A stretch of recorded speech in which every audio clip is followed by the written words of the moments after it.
Hello everyone, welcome to Nayra study. अब आप सब कैसे हैं? आई होप कि आप बहुत अच्छे होंगे और अपनी स्टडी को बहुत ही अच्छे से कर रहे होंगे। फ्रेंड्स, आज के वीडियो लेक्चर में हम बात करने वाले हैं जो आपका सब्जेक्ट सामाजिक अध्ययन हो जाता है, इसके जितने भी अति लघु उत्तरीय टाइप क्वेश्चंस हैं उनको कंटिन्यू करेंगे। ठीक है ना? सो आप लोग वीडियो में लास्ट तक बने रहिएगा और वीडियो को बिल्कुल भी स्किप ना कीजिएगा, क्योंकि हर एक चीज़ आप लोगों के लिए बहुत ही इम्पॉर्टेंट हो जाती है। और इसमें जो चीज़ें छूट रही हैं तो उनको हम जो कल आपका महामैराथन आएगा, जिसमें आपके वस्तुनिष्ठ टाइप क्वेश्चंस यानी 2016 से लगा के 2023 तक और 2016 से 2023 तक आपके अति लघु उत्तरीय टाइप और 2016 से 2000 तक के लघु उत्तरीय टाइप क्वेश्चंस को एक ही क्लास में हम कंप्लीट करेंगे, जिससे आपका रिवीजन बहुत ही अच्छे से हो जाए और बहुत ही फास्टली उसको, बहुत ही मतलब ये नहीं है कि उसको बहुत ही स्पीड में चीज़ों को समझाएंगे और कम टाइम में ज़्यादा चीज़ें आपको मिलेंगी। सो आप लोग वो क्लास भी देखना मत भूलिएगा, क्योंकि हर एक चीज़ आप लोगों के लिए इम्पोर्टेंट होती है और इम्पॉर्टेंट चीज़ों को स्किप करके नहीं देखा जाता है। तो चलते हैं, सबसे पहले आज का जो ये आपका क्लास है इस पर डिस्कस कर लेते हैं। तो इसमें आपके अति लघु उत्तरीय टाइप क्वेश्चंस हो जाते हैं। इसमें हम लोग स्टार्ट करते हैं सबसे पहले 2023 के क्वेश्चन से। ठीक है, तो फ्रेंड्स आप लोग लाइक सब्सक्राइब कर दीजिएगा। अगर न्यू है चैनल पर तो सब्सक्राइब ज़रूर कीजिएगा और सेशन अच्छा लगे तो लाइक भी ज़रूर कीजिएगा। तो चलते हैं, सबसे पहले क्वेश्चन हम देख लेते हैं। देखिए यहाँ पे 2023 के जो क्वेश्चन है, महाभारत के लेखक कौन थे, बौद्ध धर्म के संस्थापक कौन थे, परिभ्रमण किसे कहते हैं, भारत के 2 पड़ोसी देशों के नाम लिखिए, सबसे छोटे महाद्वीप का नाम लिखिए, अर्थशास्त्र का जनक किसे कहा जाता है। देखिए आपके क्वेश्चन सब आए हुए हैं। ज़िले के मुख्य अधिकारी कौन कौन है, कृषि का आरंभ किस काल में होता है। तो इस तरह से ये सभी क्वेश्चन है। तो चलिए एक एक को हम लोग देखते हैं और इस पर डिस्कस करते हुए चलते हैं। तो महाभारत के लेखक कौन है? तो महाभारत के लेखक वेद व्यास हो जाते हैं। उसके बाद है बौद्ध धर्म के संस्थापक कौन थे? तो भाई बौद्ध धर्म के संस्थापक महात्मा बुद्ध जी। परिभ्रमण किसे कहते हैं? तो पृथ्वी एक कल्पित दूरी पर हमेशा पश्चिम से पूर्व, कहाँ? तो पश्चिम से पूर्व में उत्तरी ध्रुव के परिप्रेक्ष्य में सुई की विपरीत दिशा लट्टू की भांति घूमती है, यानी सुई की उल्टी दिशा यानी विपरीत। पृथ्वी की इसी गति को क्या कहा जाता है? तो परिभ्रमण कहा जाता है। वेरी वेरी इंपॉर्टेंट है, आप लोग इसको रट लीजिए एकदम से। उसके बाद है आपका क्वेश्चन, भारत के 2 पड़ोसी देशों के नाम लिखिए। तो भारत के जो पड़ोसी देश हो जाते हैं उसमें देखिए चीन, भूटान, नेपाल, बांग्लादेश, श्रीलंका, पाकिस्तान, अफगानिस्तान, ये सभी हो जाते हैं। सबसे छोटे महाद्वीप का नाम लिखिए। तो सबसे छोटे महाद्वीप का नाम आपका ऑस्ट्रेलिया हो जाता है। ठीक है, उसके बाद नेक्स्ट क्वेश्चन पर चलते हैं। अर्थशास्त्र का जनक किसे कहा जाता है? तो अर्थशास्त्र का जनक एडम स्मिथ को माना जाता है।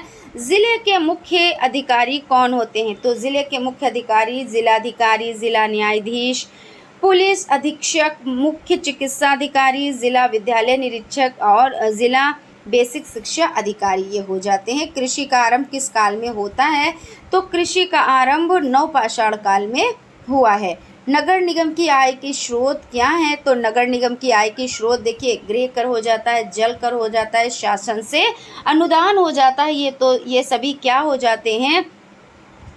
ये आपके हो जाते हैं नगर निगम के आय के स्रोत हो जाते हैं। ठीक है, उसके बाद नेक्स्ट क्वेश्चन आपका हो जाता है, हड़प्पा सभ्यता के प्रमुख देवी देवताओं के नाम लिखिए। तो हड़प्पा सभ्यता के प्रमुख देवी देवता जो हो जाते हैं वो मातृ देवी हो जाती हैं और पशुपतिनाथ जो देवता हो जाते हैं। ठीक है, सिंधु घाटी सभ्यता और वैदिक सभ्यता का कोई एक अंतर लिखिए। तो सिंधु घाटी सभ्यता और वैदिक सभ्यता में अंतर इस तरह है, जो वैदिक सभ्यता है वो कैसी है? तो वो ग्रामीण सभ्यता है, जबकि सिंधु सभ्यता कैसी है? तो सुनियोजित नागरिक जीवन से भलीभांति परिचित है। यानी पहले जो लोग थे वो ग्रामीण तरीके से रहते थे, उनकी सभ्यता ग्रामीण थी यानी गांव वाली थी। और उसके बाद सिंधु घाटी के लोग कैसे रहने लगे? तो वो सुनियोजित नागरिक जीवन जीने लगे थे। और वैदिक सभ्यता में मूर्ति पूजा नहीं थी, जबकि सिंधु सभ्यता के लोग क्या करते थे? मूर्ति पूजक थे। उसके बाद है पृथ्वी के किस भाग में सूर्याताप अधिकतम प्राप्त होता है? तो उत्तरी गोलार्ध इसका राइट आंसर हो जाता है। ये आपका यहाँ पे उत्तरी गोलार्ध हो जाता है। ठीक है, विषुवत रेखा को कौन सी नदी 2 बार काटती है? तो कांगो नदी जो है वो विषुवत रेखा को 2 बार काटती है। याद रखिएगा, बहुत ज़्यादा आप लोगों के लिए इम्पॉर्टेंट है। सिकंदर के आक्रमण के 2 राजनीतिक प्रभाव को लिखिए। तो सिकंदर के आक्रमण से भारतीय राजाओं को आपसी फूट प्रदर्शित हुई, एकजुट नहीं हुए। सिकंदर के आक्रमण से तिथिवार इतिहास को प्रस्तुत करने में सहायता प्राप्त हुई और सिकंदर के आक्रमण के फलस्वरूप पश्चिमी पंजाब, सिंध आदि समीपवर्ती प्रांतों में यूनानी राज्यों की स्थापना हुई। ठीक है, उसके बाद नेक्स्ट क्वेश्चन पर चलते हैं। प्राचीन काल के 2 महाकाव्यों का उल्लेख कीजिए। तो प्राचीन काल के 2 महाकाव्य कौन कौन हो जाते हैं? तो रामायण और महाभारत।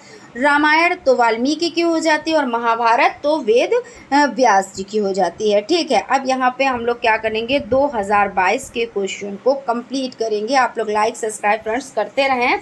यहाँ पे आप क्वेश्चंस देख सकते हैं। पुरातात्विक स्रोतों के नाम लिखिए। हर्षचरित की रचना किसने की? और यहाँ पे चीन की महान दीवार का निर्माता कौन था? मम्मी क्या है? जैन धर्म के संस्थापक कौन है? अर्थशास्त्र का जनक किसे कहा जाता है? ग्राम पंचायत के 2 कार्य लिखिए। देखिए, इसमें कुछ क्वेश्चंस रिपीटेड हैं, है ना। रिपीटेड का मतलब जैसे 22 में आए हैं, फिर 23 में भी वो आए हैं। तो इस तरह से सड़क यातायात संबंधी 2 प्रमुख नियम बताएं। अक्षांश रेखा किसे कहते हैं? इतिहास की कोई एक उपयुक्त परिभाषा लिखिए। जीवाश्म किसे कहते हैं? देखिए, सभी क्वेश्चन यहाँ पे ये आए हुए हैं। तो चलते हैं, इनको एक एक करके कंप्लीट करते हैं। तो सबसे पहला क्वेश्चन आपका हो जाता है, आधुनिक अर्थशास्त्र का जनक किसे माना जाता है? तो ये भी देखिए, ये आपका 23 में भी आया है और 22 में भी आया है ना। तो आधुनिक अर्थशास्त्र का जनक किसे माना जाता है? तो एडम स्मिथ हो जाते हैं। अर्थशास्त्र की उचित परिभाषा दीजिए। तो एडम स्मिथ के अनुसार अर्थशास्त्र धन का विज्ञान है। तो बिल्कुल बात सही है, क्योंकि इसमें क्या कहते हैं कि अर्थव्यवस्था कैसी, यानी आर्थिक स्थिति, यानी धन की स्थिति आपकी कैसी है, तो उसी को तो अर्थव्यवस्था कहते हैं। तो अर्थशास्त्र यानी धन का विज्ञान है, ये चीज़ आपकी हो जाती है। उसके बाद है आपका, भारत में मुद्रा की पूर्ति का नियमन कौन करता है? तो भारतीय रिजर्व बैंक। ये भी देखिए क्वेश्चन रिपीटेड है। ये आपका शायद 21 में या 19 में आया हुआ है और फिर से ये आया है। मतलब क्वेश्चन देखिए रिपीट होते हैं। अभी आप देखिएगा, इसको भी कंटिन्यू करेंगे। तो उसके बाद है आपका, पुरातत्वविद स्रोतों के नाम लिखिए। तो अनैतिहासिक ग्रंथ, ऐतिहासिक ग्रंथ, पुरातत्व संबंधी सामग्री, विदेशी यात्रियों एवं लेखकों के विवरण, मुद्राएं, स्मारक इत्यादि हो जाते हैं। यानी पुरातत्विक जो स्रोत हैं वो क्या क्या हैं? तो आपके अनैतिहासिक ग्रंथ हो जाते हैं, है ना, ऐतिहासिक ग्रंथ हो जाते हैं, और पुरातत्व संबंधी सामग्री हो जाती है, यानी जो सामग्री प्राप्त हुई खुदाई से, तो उससे भी तो हमें चीज़ें प्राप्त होती हैं कि कैसे लोग रहते थे, कैसे जीवन जीते थे, इस तरह। क्योंकि वहाँ पे भाई उस टाइम की जो जानकारी हमें कैसे प्राप्त हुई, भाई खुदाई हुई, उससे हमें जो कुछ अवशेष मिले, तो उनसे कि वहाँ पे अगर जौ का दाना मिल गया तो मतलब जौ वहाँ पे उपजाए जाते थे, गेहूँ मिल गए तो गेहूँ, वहाँ पे अगर जो बर्तन मिले तो ये चीज़ है कि हाँ, कि बर्तनों का यूज़ होता था, किन बर्तनों का यूज़ होता था, किस तरह लोग जीवन जीते थे, तो सभी चीज़ें कैसे, तो क्या था, खुदाई से प्राप्त जो हमें अवशेष मिले। तो पहले क्या होता था, लिखित रूप में नहीं था, उसके बाद लिखित रूप में प्राप्त हुआ, है ना। तो ये सभी चीज़ें हो जाती हैं। हालांकि अगर इस पे जाएंगे तो बहुत ज़्यादा डिटेल में जाना रहेगा, और यहाँ पे हम लोग क्या कर रहे हैं, फास्ट तरीके से चीज़ों को पढ़ रहे हैं, तो बहुत ज़्यादा डिटेल में नहीं जाएंगे। लेकिन आपके जो लघु उत्तरीय टाइप क्वेश्चंस होंगे उसमें हम डिटेल में डिस्कस करते हुए चलेंगे। उसके बाद है, चीन की महान दीवार का निर्माता कौन था? तो यानी किसने किया था, ऐसे भी क्वेश्चन कर सकते हैं, निर्माता कौन था या निर्माण किसने किया। तो शी जमटी हो जाता है। और मम्मी क्या है? शव के रख रखाव की कला, यानी मम्मी जो होता है, तो जो मृत्यु, जिनकी मृत्यु हो जाती है, जो मृत्यु को प्राप्त हो जाते हैं, उनके शव को क्या किया जाता है, यानी उनका जो शरीर होता है उसको क्या किया जाता है, एक खास तरह का मसाला लगाकर रखा जाता है, तो उसी को क्या कहा जाता है, मम्मी कहा जाता है। ठीक है, उसके बाद है जैन धर्म के संस्थापक। तो संस्थापक की अगर बात आ जाए तो ऋषभदेव 24वें तीर्थकर तो महावीर स्वामी हो जाते हैं। और अर्थशास्त्र का जनक, देखिए ये क्वेश्चन तीसरी बार आया, अभी तीसरा यानी पेपर हम लोगों ने क्या किया, अभी दूसरा ही कह रहे हैं। अर्थशास्त्र का जनक तो एडम स्मिथ हो जाते हैं। ये देखिए रिपीटेड क्वेश्चन है आपका। ग्राम पंचायत के 2 कार्य बताएं। तो नागरिक सुविधाएं और समाज कल्याण के कार्य। इतिहास की कोई एक उपयुक्त परिभाषा लिखिए। तो प्रोफेसर घाटे के अनुसार वह हमारे संपूर्ण अतीत का पूर्व विवरण एवं वैज्ञानिक अध्ययन है। तो प्रोफेसर घाटे ने क्या कहा है कि जो इतिहास है वो क्या है, वो हमारे संपूर्ण अतीत का विवरण एवं वैज्ञानिक अध्ययन है। क्योंकि हम जो चीज़ हमारे पहले हो चुका है, इतिहास का मतलब क्या होता है, जो पहले हो चुका होता है उसी को तो हम पढ़ते हैं। जैसे बहुत लोग कहते हैं इतिहास पढ़ने का मतलब है कि गड़े मुर्दों को उखाड़ना, तो बात सही है, यही होता है। क्योंकि उसमें हम क्या पढ़ते हैं, जो चीज़ें हो चुकी होती हैं हमारे जीवन में, जो चीज़ें बीत चुकी हैं, वो इतिहास कहलाता है। ठीक है, तो इसी तरह से इन्होंने कहा वह हमारे संपूर्ण अतीत का पूर्व विवरण एवं वैज्ञानिक अध्ययन है। क्योंकि हम इस पे अध्ययन करते हैं, चीज़ों को जानते हैं, कैसा रहन सहन है, पहले कैसा रहन सहन था, कैसे लोग रहते थे, क्या क्या उनमें अच्छाइयाँ थी, किस वजह से वो पराजित हुए, किस वजह से वो विजित हुए। मतलब इतिहास हर वो चीज़ें जो हमसे छूट गई है, जो हमारे पास्ट में जा चुकी है, वही तो है ना। तो यानी कहने का मतलब ये हो जाता है कि जो चीज़ें हम करके ख़त्म कर चुके हैं वो इतिहास होता है। और उसकी जानकारी हमको कैसे मिलती है, तो जैसे ग्रंथ हो जाते हैं हम उनमें, जैसे जो हमें लिखित में प्रमाण प्राप्त हैं उनसे हम जैसे ग्रंथ हो जाते हैं, चीज़ें हो जाती हैं, उनको देख कर, उनको समझ कर तो हम समझते हैं हाँ कि पहले के लोग कैसे थे। कुछ जैसे राजा महाराजाओं के बारे में जानना होता है तो ये होता है कि पहले लोग योग्य थे, कुछ योग्य हुए, क्यों, फिर वो अगर उनका साम्राज्य चला गया तो वो क्यों चला गया, क्योंकि जो साम्राज्य का उत्तराधिकारी हुआ वो अच्छा नहीं था, तो इसलिए वो क्या हुआ, वो पतन में चला गया। फिर से क्या हुआ, फिर वो साम्राज्य फिर से उठा, क्यों उठा, क्योंकि जब उसका उत्तराधिकारी आया दूसरा तो वो कैसा था, योग्य था, वो बनाने वाला था। यानी इससे ये चीज़ें हमें पता चलती हैं कि हम किस तरह से जीत सकते हैं और किस तरह से हम हार सकते हैं। तो इससे हमको ये भी जानकारी मिल जाती है। उसके बाद है जीवाश्म किसे कहते हैं, तो जीवाश्म जो आपका हो जाता है पृथ्वी पर किसी समय जीवित रहने वाले अति प्राचीन सजीवों के अवशेषों से जो चट्टानों की परतों में सुरक्षित पाए जाते हैं उन्हें जीवाश्म कहते हैं। और एक चीज़ और बताते हैं, जैसे जिसको कहते हैं जीवाश्म ईंधन। तो जीवाश्म ईंधन से तात्पर्य क्या होता है, जीवाश्म ईंधन से तात्पर्य ये होता है जैसे आपका ये पेट्रोल डीजल ये सभी चीज़ें होती है तो आपको कैसे प्राप्त होती हैं। तो जैसे बहुत टाइम पहले, मतलब हज़ारों वर्षों पूर्व की बात हो जाती है कि ये जितने जीव जंतु होते हैं ये इनकी मृत्यु हो जाती है, फिर ये दबते हुए चले जाते हैं और फिर इनसे प्राप्त होता है। यानी कोई भी कितनी भी बहुमूल्य चीज़ हो, कितनी भी कीमती चीज़ हो, हमें हर एक चीज़ भूमि से ही प्राप्त होती है, यही चीज़ है ना। तो यानी जीवाश्म ईंधन हमें कैसे प्राप्त होता है कि जीव दबते चले गए और उन्हीं से हमें प्राप्त हुए। अब जैसे शेले हैं, अब जैसे ये आपका टायर्स वगैरह हो जाता है, ये कैसे प्राप्त होता है, तो ये क्या मतलब कोई कुछ ऐसी विधि है जो बनाई जाती है, नहीं, पहले ये इसी से ये पड़ते जमती चली जाती हैं और वही जो होता है उसी से ये तैयार की जाती हैं। तो ये कायांतरिक सेल, रूपांतरिक सेल, अवसादी सेल ये सभी हो जाती हैं। तो इनके बारे में हम लोग डिस्कस करेंगे। उसके बाद आपको हो जाता है पाषाण काल को कितने भागों में बांटा गया है, तो पूर्व पाषाण काल, मध्य पाषाण काल और नवपाषाण काल, इन भागों में बांटा गया है। मीज़ा यानी गीज़ा का पिरामिड है किसने और कब बनवाया, तो महान शासक खुफू के चौथे वंश के द्वारा बनवाया गया था तथा इसका निर्माण 2560 ईसा पूर्व माना जाता है। अफ्रीका महाद्वीप की सर्वोच्च चोटी कौन सी है, तो अफ्रीका महाद्वीप की सर्वोच्च चोटी माउंट किलिमंजारो 5895 मीटर है। उसके बाद क्वेश्चन है विक्रम साराभाई अंतरिक्ष केंद्र कहाँ स्थित है, तो तिरुवनंतपुरम में स्थित है। चलते हैं अगले क्वेश्चन की तरफ। क्वेश्चन आपका हो जाता है हर्षचरित किसकी रचना है, तो बाणभट्ट ने लगभग 620 ईस्वी में की। इसकी रचना किसने की, तो बाणभट्ट ने, और कब की, तो 620 ईस्वी में। उसके बाद चलते हैं 2021 के क्वेश्चंस को कंटिन्यू कर लेते हैं। महात्मा बुद्ध ने अपना पहला उपदेश क्या दिया था, तो महात्मा बुद्ध ने अपना पहला उपदेश सारनाथ में अपने 5 शिष्यों को दिया।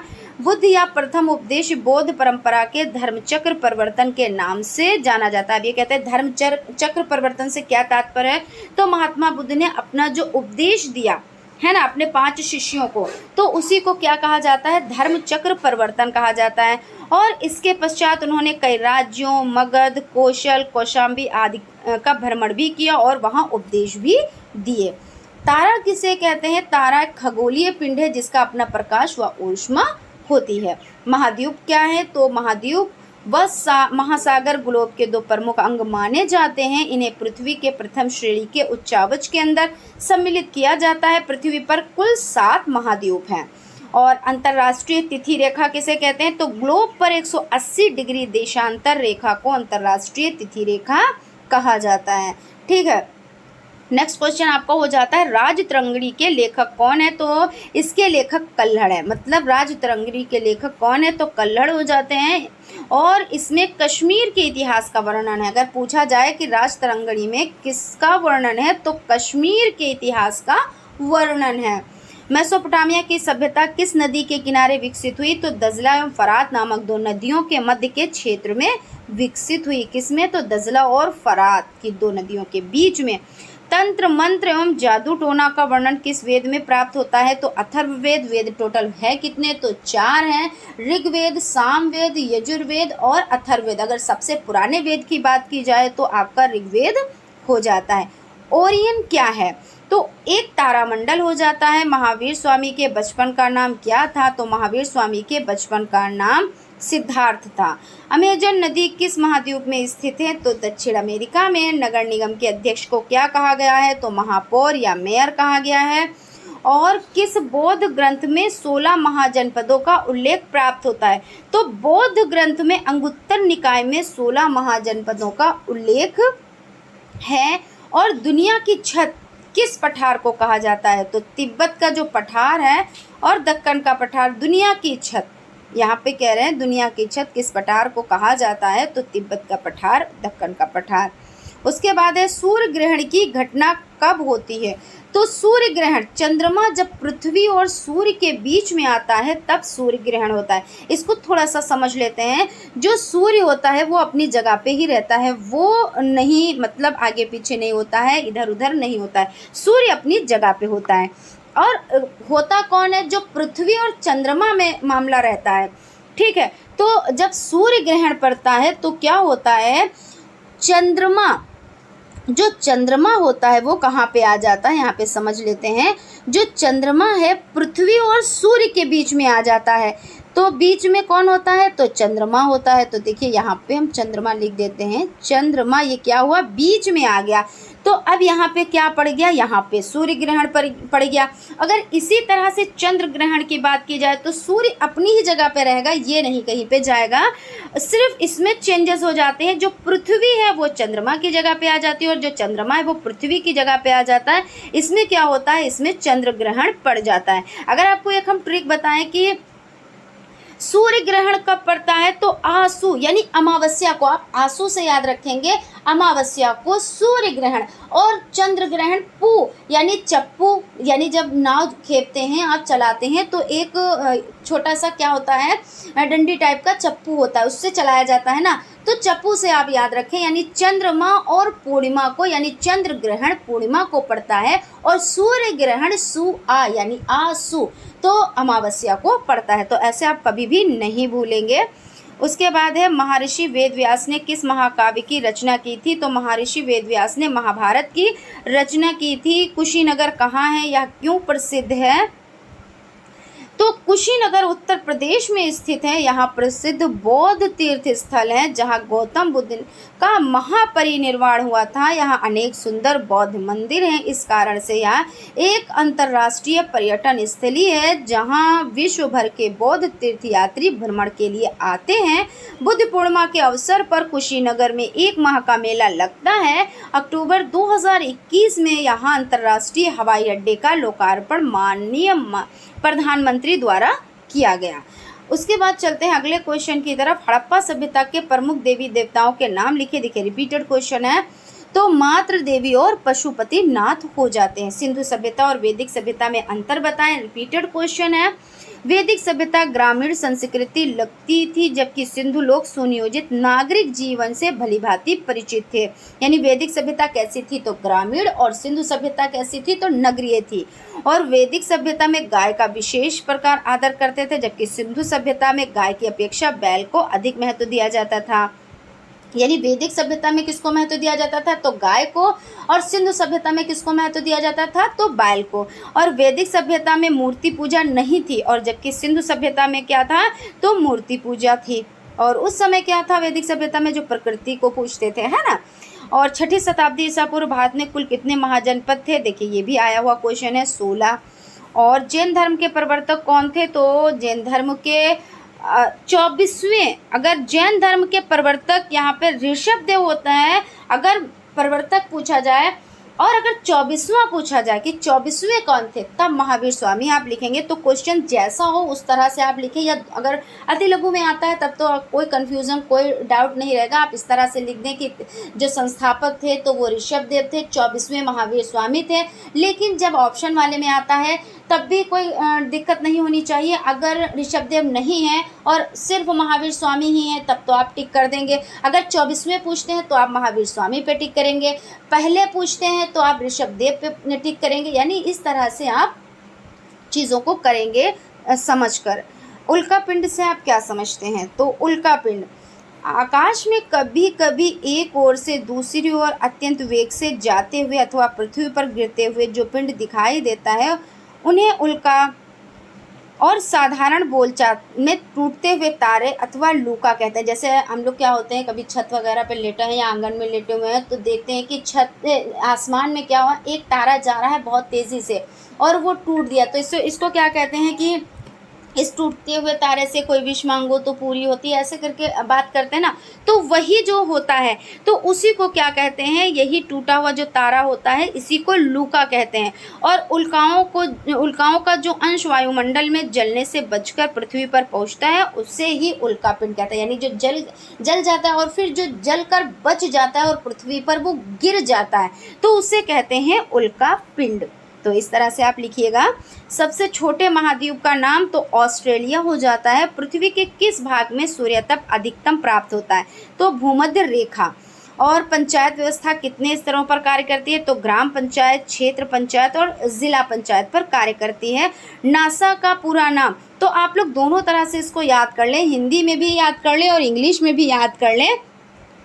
तो नासा जो हो जाता है national aeronautics and space administration, यानी राष्ट्रीय वैमानिकी और अंतरिक्ष प्रबंधन। तो इसकी ये जो फुल फॉर्म है आप लोग बहुत ही इसको अच्छे से याद कर लीजिएगा, विद मीनिंग आप इसको याद कीजिएगा, ठीक है ना। स्वशासन से आप क्या समझते हैं, तो गांव में सार्वजनिक सुविधाओं का प्रबंध करने के लिए ग्रामीण स्वशासन होता है, अर्थात उसके स्वयं के सदस्यों द्वारा नियंत्रण किया जाए तो उसे स्वशासन कहा जाता है। स्वशासन का अर्थ है अपना शासन। भाई स्वयं मतलब स्वयं, खुद से मतलब कोई काम हम कर रहे हैं स्वयं तो हमने स्वयं से किया, तो इसी तरह से स्वशासन यानी खुद का शासन। इस तरह से राष्ट्रीय आय को परिभाषित कीजिए, तो राष्ट्रीय आय का अर्थ है किसी देश में एक वर्ष के मध्य उत्पादित सभी वस्तुओं एवं सेवाओं के बाजार मूल्य के कुल जोड़ से है, जिसे हाथ से घटाकर व विदेशी लाभ जोड़कर निकाला जाता है। दूसरे शब्दों में राष्ट्रीय आय एक वित्तीय वर्ष में किसी अर्थव्यवस्था की उत्पादन शक्ति को मापता है। नगर निगम के अध्यक्ष को क्या कहा जाता है, तो मेयर या महापौर कहा जाता है। उसके बाद चलते हैं नेक्स्ट जो आपका स्टार्ट हो गया है 2019 का। कृषि का आरंभ किस काल में हुआ, मेसोपोटामिया किस भाषा का शब्द है, हर्यक वंश की स्थापना किसने की थी, नंद वंश का अंतिम राजा कौन था, ग्रांड ट्रंक रोड किसने बनवाई थी। तो इस तरह के ये सभी देखिए क्वेश्चन आप यहाँ पे देख सकते हैं। इसके आंसर की तरफ चलते हैं। तो कृषि का आरंभ किस काल में हुआ, तो नवपाषाण काल में कृषि का आरंभ हुआ। कब हुआ, तो नवपाषाण काल में। उसके बाद आपका क्वेश्चन हो जाता है, क्वेश्चन है नेक्स्ट, हर्यक वंश की स्थापना किसने की, तो हर्यक वंश की स्थापना बिंबिसार ने की। और उसके बाद अगले क्वेश्चन की तरफ चलते हैं। क्वेश्चन है संपूर्ण वैदिक साहित्य की रचना किस समय काल के बीच हुई, तो 1500 ईसा पूर्व से 600 ईसा पूर्व यहाँ पे है, लेकिन 1200 ईसा पूर्व से 600 ईसा पूर्व यहाँ पे लिखिएगा आप लोग। वैदिक सभ्यता में परिवार के समूह को क्या कहा जाता था, तो विश कहा जाता था परिवार के समूह को। ग्रांड ट्रंक रोड किसने बनवाई थी, तो शेरशाह सूरी ने बनवाई थी। सिकंदर कौन था, तो सिकंदर मकदूनिया के राजा फिलिप का पुत्र था। महाजनपदों की कुल संख्या तो 16। देखिए ये क्वेश्चन कई बार रिपीट हुआ है। सिकंदर ने भारत पर आक्रमण कब किया था? तो सिकंदर ने 326 ईसा पूर्व में भारत पर आक्रमण किया था। बहुत ज़्यादा इम्पोर्टेंट क्वेश्चन है ये आपका। नंद वंश का अंतिम राजा कौन था? तो घनंद। जैन धर्म के अंतिम तीर्थकर कौन थे? तो महावीर स्वामी। 24वें अंतिम। ठीक है, ऐसे क्वेश्चन कुछ भी पूछ सकते हैं, ऐसा नहीं है कि 24वें भी कह सकते हैं, अंतिम भी कह सकते हैं, है ना। फरवरी कितने वर्ष बाद 29 दिन की होती है? तो फरवरी जो है वो 4 वर्ष के बाद, यानी जब चौथा, जैसे लीप वर्ष जिसको बोलते हैं ना, तो 4 वर्ष के बाद पड़ता है। जैसे आपका 20 में पड़ा, फिर 24 में पड़ा, 24 में आपका पड़ा है ना। अब कितना, यानी 4 वर्ष आप करते जाए तो हर चौथे वर्ष में पड़ता है। 4 वर्ष के बाद नहीं, चौथे वर्ष में पड़ता है। तो इस तरह से आपका हो जाता है, और तभी 29 की होती है, वरना फरवरी 28 की होती है। जिले में परिवार कल्याण के कार्य कौन करवाता है? तो मुख्य चिकित्सा अधिकारी। उसके बाद आपका है नगर निगम की आय का स्रोत, रिपीटेड क्वेश्चन है। गृह कर, जल कर, शासन से अनुदान, ये सभी क्या है? इसके स्रोत हैं आय के, यानी आमदनी के स्रोत यहाँ पे बात हो रही है। कुछ क्वेश्चन और रह रहे हैं यहाँ पे, हम इसको देख लेते हैं। इसमें आपका जो क्वेश्चन हो जाता है, यहाँ पे हम क्वेश्चनों की तरफ चलते हैं। पहले यहाँ पे आपका एक क्वेश्चन हो जाता है कि 2 अक्षांशों के बीच की दूरी कितनी होती है? तो लगभग जो 2 अक्षांशों के बीच की दूरी होती है वो 111, ठीक है, लगभग इतनी होती है। उसके बाद हम क्वेश्चन दूसरा देख लेते हैं आपका। ये जो हो जाता है, ग्लोब किसका प्रतिरूप होता है? तो ग्लोब जो है वो पृथ्वी का प्रतिरूप होता है। भाई ग्लोब में क्या होता है? ग्लोब जो बना होता है, भाई आप ऑफिस में जाएं, स्कूल में सब कहीं रखा होता है, तो उसमें वो प्रतिरूप किसका होता है? वो पृथ्वी का ही तो होता है ना। और आपका हो जाता है कुछ क्वेश्चन, नगर निगम की आय का स्रोत, ये तो आपने देख ही लिया है, और बाकी तो इसमें कुछ नहीं छूट रहा है। बाकी अगर कुछ छूट रहा हो तो आप लोग बताएंगे कमेंट करके, ठीक है। उसके बाद यहाँ पे एक और देखते हैं, मापक के अनुसार मानचित्र कितने प्रकार के होते हैं, उसके नाम लिखें। तो मापक के अनुसार मानचित्र जो है 2 वर्गों में, बड़ी मापनी मानचित्र हो जाता है और छोटी मापनी मानचित्र हो जाता है। क्या हो जाता है? बड़ी मापनी मानचित्र और छोटी मापनी मानचित्र। और ये किस तरह? तो 2 प्रकार हो जाते हैं इसके, और बड़ी मापनी और छोटी मापनी के आधार पर मानचित्र जो है वो 4 प्रकार के होते हैं। तो ऐसे ही आप लोग एक्सप्लेन करके लिखिएगा। तो यहाँ पे ये आपका कंप्लीट हो जाता है। चलते हैं अगले क्वेश्चंस की तरफ। ये तो सभी आपके कंप्लीट हो चुके हैं। आप लोग लाइक सब्सक्राइब करते रहें, क्योंकि एक लाइक हमें बहुत ज़्यादा मोटिवेट करता है और हम चीज़ें बेहतर से बेहतरीन करने की कोशिश करते हैं, ठीक है ना। और सब्सक्राइब तो आपको पता ही है कि एक ही बार करना रहता है, तो बार बार तो करना ही नहीं रहता है। जिन्होंने जो नए आए हैं, इस पर विज़िट किया है चैनल पर, उन्हीं को करना रहेगा। बाकी जो किए हुए हैं उनको तो नहीं करना रहता है ना, उनको तो सिर्फ लाइक ही करना रहता है।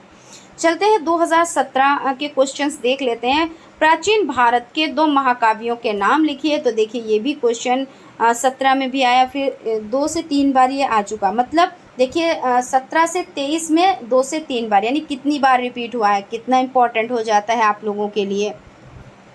तो रामायण तो वाल्मीकि द्वारा, और महाभारत तो वेद व्यास। पेगोडा क्या है? तो पेगोडा एक मीनार है जिसके बहुत छज्जे होते हैं, और अधिकांश पेगोडा धार्मिक कार्य के लिए बनाए जाते हैं। और भारत में जनसंख्या वृद्धि के कारण लिखिए। तो भारत में जनसंख्या वृद्धि का सबसे मेन कारण क्या है? अशिक्षा, ठीक है। और ऊंची जन्म दर भी हो जाती है, गर्म जलवायु भी हो जाती है, और विवाह की अनिवार्यता हो जाती है। अपने भारत में एक चीज़ बहुत ज़्यादा विख्यात है, मतलब बहुत ज़्यादा मशहूर है, कि मतलब विवाह करना है तो करना है, ठीक है ना। बाल विवाह तो खैर अब नहीं है, लेकिन फिर भी बहुत जगहों पे बाल विवाह भी होता है, लेकिन और जगहों पे ये सब चीज़ें नहीं है। अगर लड़का है या लड़की वो अपने पैरों पे खड़ा है, हालांकि लड़का तो पैरों पे खड़ा ही होता है, अगर लड़की अपने पैरों पे खड़ी हो गई तो विवाह की अनिवार्यता नहीं रह जाती है। लेकिन अपने भारत में ये चीज़ है कि विवाह होना है तो होना है, जब तक उसका विवाह नहीं होगा उसको कुछ भी नहीं समझा जाता है, ठीक है ना। तो ये जो जनसंख्या वृद्धि का बहुत ही बड़ा महत्वपूर्ण कारण हो जाता है। और यहाँ पे जो शिक्षा का अभाव है, अगर लोग शिक्षित होंगे तो इस चीज़ पे ध्यान नहीं देंगे, लेकिन जब लोग शिक्षित ही नहीं हैं तो वही पुरानी रीति रिवाज हैं, तो लोग क्या करेंगे, वही पुरानी रीति रिवाजों के हिसाब से ही वर्क करते हैं। ठीक है, यहाँ पे आपका बहुत ज़्यादा एक्सप्लेन नहीं करेंगे वही चीज़, क्योंकि शॉर्ट में चीज़ों पर हम डिस्कस कर रहे हैं तो शॉर्ट ही में लेकर चलेंगे। उसके बाद है राष्ट्रगान के रचयिता कौन थे, तो बंकिम चंद्र चटर्जी हो जाते हैं। और वायुमंडल और पृथ्वी से क्या जुड़ा है, तो वायुमंडल हमारी पृथ्वी का अभिन्न अंग है जो पृथ्वी के गुरुत्वाकर्षण के कारण पृथ्वी से जुड़ा हुआ है।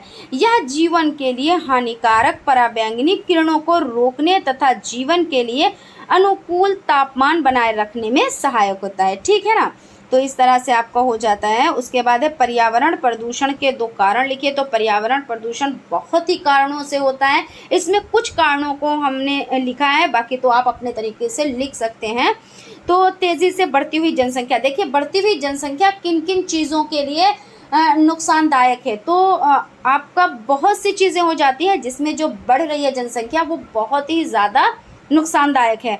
उसके बाद बड़े पैमाने पर औद्योगिक विस्तार, यानी क्या है, जब बड़े पैमाने पर औद्योगिक विस्तार हो रहे हैं तो पर्यावरण प्रदूषण तो हो ही रहा है। पहली बात पेड़ पौधे काटे जा रहे हैं, दूसरी बात वहाँ से जो कल कारखानों से जो अपशिष्ट पदार्थ निकलते हैं उनसे भी प्रदूषण बढ़ रहा है। मान लीजिए कि जो अगर जैसे ईंटों के भट्ठे हैं तो उसमें से उसकी चिमनियों से धुआं निकल रहा है तो उससे भी प्रदूषण बढ़ रहा है। तो ये सभी चीज़ें हो जाती हैं जो प्रदूषण को बढ़ा रही हैं और बहुत बड़ा ये कारण है। और जंगलों का नष्ट होना, यानी जंगल भी बहुत ही बड़ी मात्रा में नष्ट हो रहे हैं, तो ये भी पर्यावरण प्रदूषण का कारण है। जो आज जितनी ये परेशानियां दिक्कतें हैं तो सब यही वजह है, जो कहते हैं उन्नति के साथ अपने जीवन के साथ खिलवाड़ किया जा रहा है ना। लेकिन ऐसा नहीं है कि आप तरक्की ना करो, तरक्की ज़रूर करो, लेकिन ज़रूरी नहीं है कि कोई चीज़ बिगाड़ के तरक्की की जाए, नहीं, उसको संवार कर तरक्की करना अच्छा होता है कि चीज़ बिगड़े भी ना और हम सक्सेस भी हों। उसके बाद आपका नेक्स्ट हो जाता है जलमंडल क्या है, तो हमारी धरा में कितने प्रतिशत जल है। जैसे कहते हैं कि जल बहुत कम है, जल ख़त्म भी हो सकता है और हो जाएगा। अगर ज़्यादा यूज़ करेंगे तो हम अपनी मतलब अपने जीवन में तो हम उसको यूज़ कर लेंगे, चलिए जैसे तैसे चल गया, लेकिन आने वाली पीढ़ी के लिए हम कुछ भी नहीं छोड़ेंगे। ठीक है ना, लेकिन जल का एक बहुत बड़ा भाग, यानी पृथ्वी पर एक जल का बहुत बड़ा भाग है, लेकिन पीने योग्य नहीं है सब, है ना। तो 71% जो है भाग पर जल है, लेकिन इसको पिया नहीं जा सकता सभी जल को, इसलिए जल की किल्लत होती है। जैसे झीलों, नदियों, सागर तथा महासागर आज सभी जल राशियों के सामूहिक रूप को जलमंडल कहा जाता है। पारिस्थितिकीय तंत्र किसे कहते हैं, तो यहाँ पे हम लोग पारिस्थितिकीय तंत्र को समझ लेते हैं। पारिस्थितिकीय तंत्र वो है जहाँ जीवित जीवों जैसे पेड़ पौधे जानवर एक समुदाय अपने पर्यावरण के गैर जीवित यानी जो जिंदा नहीं है और पहलुओं के साथ मिलकर रहता है। यानी पारिस्थितिकी तंत्र वो होता है कि जहाँ पे जीवित भी हैं सब और जो हमारे चारों तरफ है जो नहीं भी जिंदा है, जैसे भाई पहाड़ नदियाँ क्या जिंदा है, लेकिन वो हैं और वो हमारे लिए लाभप्रद भी हैं। तो यानी इन सभी चीज़ों से मिलकर क्या बनता है, पारिस्थितिकीय तंत्र बनता है। उसके बाद है भूकंप किसे कहते हैं, तो भूकंप या भूचाल पृथ्वी की सतह के हिलने को कहते हैं। यानी पृथ्वी पे क्या होता है, एकदम से पृथ्वी हिलने लगती है तो उसी को तो क्या कहते हैं, भूकंप आ गया, भूचाल आ गया, तो ये चीज़ है। और ये पृथ्वी के स्थलमंडल में ऊर्जा के अचानक मुक्त हो जाने के कारण उत्पन्न होने वाली तरंगों की वजह से होता है। सूर्य से प्राप्त ऊष्मा को क्या कहते हैं, तो सूर्य से पृथ्वी को प्राप्त ऊष्मा को आतपन, सूर्यातप या सौर विकिरण, ये इसमें से कोई भी अगर आ जाता है तो आप टिक कर सकते हैं, बाकी अति लघु में तो आप ये सभी इस तरह से लिख सकते हैं। वर्षण किसे कहते हैं, तो वर्षण या अवक्षेपण एक मौसम विज्ञान की प्रचलित शब्दावली है जो वायुमंडल जल के संघनित होकर किसी भी रूप में पृथ्वी की सतह पर वापस आने को कहते हैं। वर्षण के कई रूप हो सकते हैं, जैसे वर्षा, फुहार, हिमवर्षा, हिमपात, ये सभी हो जाते हैं। अब देखिए यहाँ पे समझिए जो इसकी परिभाषा है, क्या कह रहे हैं कि वर्षण या अवक्षेपण एक मौसम विज्ञान की प्रचलित शब्दावली है जो वायुमंडलीय जल के संघनित होकर किसी भी रूप में पृथ्वी की सतह पर वापस आती है। यानी जल क्या होता है, पृथ्वी पर किसी ना किसी रूप में वापस आ रहा है। और ऐसा आप लोग क्या समझते हो कि जो बारिश होती है तो ऊपर से, ऐसा नहीं। बारिश जो समुद्र से उठता है वेग, और समुद्र से उठकर फिर से ऊपर जाकर और पृथ्वी पर नीचे गिरता है। तो इनके लिए जो पेड़ पौधे हैं बहुत ज़्यादा लाभप्रद होते हैं, वर्षा कराने में बहुत ज़्यादा सहायक होते हैं। तो यानी कहने का मतलब ये है कि वर्षण या अवक्षेपण एक मौसम विज्ञान की प्रचलित शब्दावली है जो वायुमंडल जल के संघनित होकर और क्या है, किसी भी रूप में पृथ्वी की सतह पर क्या वापस आ रहे हैं। वापस ही तो आने को कह रहे हैं ना भाई, समुद्र से उठती हैं लहरें, फिर ऊपर जाती हैं, फिर नीचे आता है, तो वापस आ रहा है ना। वो किसी भी रूप में हो सकता है। कैसे, जैसे वर्षा यानी बारिश हो गई, फुहार हल्की हल्की, जब जैसे लगता नहीं कि हाँ फुहार पड़ रही है, कहते हैं हल्की छींटें। हिमवर्षा, हिमवर्षा यानी बर्फ़ वाली जो वर्षा जैसे होती है जो, और हिमपात वही जो बर्फ़ वाली होती है। तो किसी भी रूप में आए लेकिन वो वापस आती है पृथ्वी पर, तो इसी को वर्षण कहा जाता है। आई होप आप लोगों को चीज़ें बहुत ही अच्छे से समझ में आ रही होंगी। उसके बाद आपको क्वेश्चन हो जाता है, भारत में शक्ति के 3 साधन बताएं। तो 3 बताएं, आप 3 लिख दें, वैसे तो आप बहुत सारे लिख सकते हैं। तो कोयला हो जाता है, खनिज तेल हो जाता है, प्राकृतिक गैस हो जाता है, ये सभी हो जाते हैं। अब शक्ति के 3 साधन है। अब इसमें नवीकरणीय अगर हम बात कर लें, ये 2 तरह से होते हैं, नवीकरणीय और अनवीकरणीय। तो अनवीकरणीय जिसमें नहीं, आ लगा हो तो नहीं, तो यानी ये दोबारा प्राप्त नहीं हो सकते। एक बार आपने कोयले को जला दिया, कहते हैं लकड़ी जली भाई कोयला और कोयला जला भाई राख। तो ऐसा तो नहीं कि लकड़ी को आपने जलाया वो कोयला हो, या कोयला फिर से लकड़ी तो नहीं बन सकती। तो यानी कहने का मतलब ये हो जाता है कि आप क्या यहाँ पे कह रहे हैं, अनवीकरणीय। अनवीकरणीय मतलब फिर से नहीं बनता, जैसे कोयला जल गया दोबारा वापस नहीं आ सकता।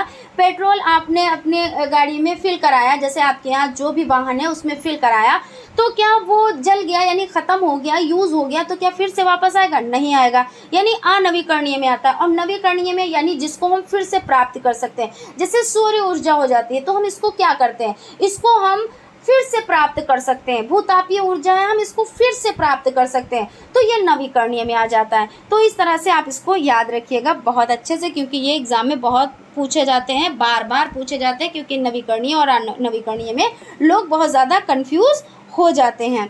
ठीक है, भारत में मुद्रा की पूर्ति का निगमन कौन करता है? तो रिजर्व बैंक ऑफ इंडिया। ये भी रिपीटेड क्वेश्चन हो गया है, मतलब रिपीटेड हो नहीं गया है, मतलब आए हुए ही क्वेश्चन है।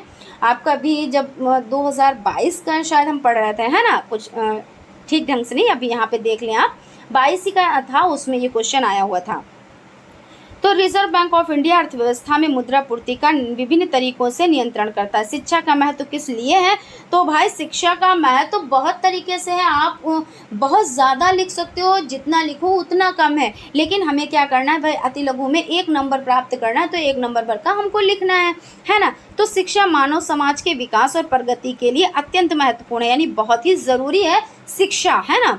यह हमारे समाज में विवेक, ज्ञान, समझ और समर्पण की भावना को विकसित करती है। यानी शिक्षा क्या होती है, हम समाज में रहने के लायक बनते हैं, हमारे में विवेक आता है, हमको ज्ञान की प्राप्ति होती है, हमारे में समझ आती है, और हम समर्पण की भावना भी रखते हैं, है ना। ऐसा नहीं है कि हमको जो चीज़ नहीं मिल रही हम उसके लिए बहुत अफसोस कर रहे हैं, और जो चीज़ है उसको उसके बारे में सोच नहीं रहे। कहते नहीं, कल के बारे में, जो आने वाला कल है उसके बारे में लोग सोचते हैं, भविष्य के बारे में सोचते हैं, लेकिन ऐसा नहीं है कि आप भविष्य और भूतकाल में ही पड़े रहो और अपने जो वर्तमान है उसके बारे में जियो ही ना। लेकिन जो शिक्षा ग्रहण कर लेते हैं, जो लर्निंग करते हैं, तो उनको क्या है, इन चीज़ों की समझ हो जाती है। तो वो ये कि आज में जी रहे हैं वही सही है। अगर बीते हुए कल में आज जाएंगे तो आपको दुख के सिवा कुछ भी नहीं मिलेगा।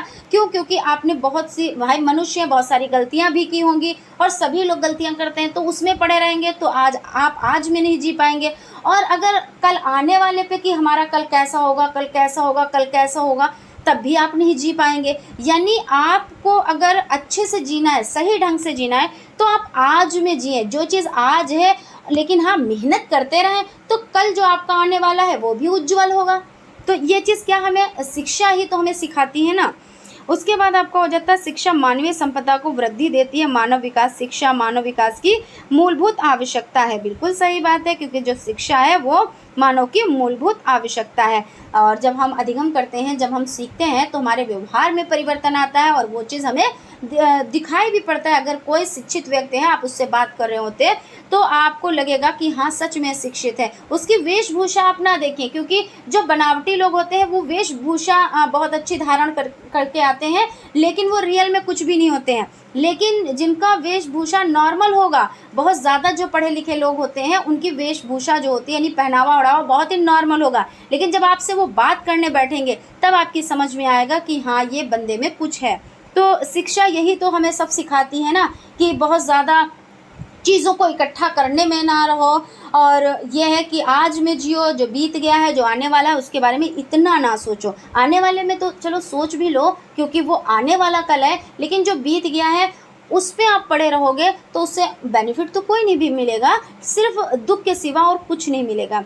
चलिए ठीक है, यहाँ पे हम लोग इसको विराम देते हैं। नेक्स्ट क्वेश्चन पर चलते हैं, जो आज की सीरीज़ का लास्ट क्वेश्चन है।